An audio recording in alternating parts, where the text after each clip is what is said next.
22तम जैन तीर्थंकर का मंदिर है। यह जो मंदिर আপনারা দেখছেন 22তম জৈন তীর্থঙ্কর। এবার যেটা আমরা দেখব দূরে যেটা ওটা হচ্ছে 21তম জৈন তীর্থঙ্কর। তাহলে চলো সামনে যাই। এই হলো 21তম জৈন তীর্থঙ্কর।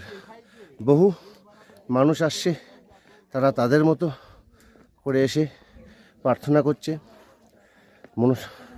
ইচ্ছা পূরণের জন্য। এই হলো 21তম তীর্থঙ্কর। আর ঠিক 21তম তীর্থঙ্করের ওপর থেকে নিচের টোটাল পরেশনাথ অঞ্চলটা দেখো, অসম। আর কি দেখবো, এটাই মনে দেখা বাকি ছিল।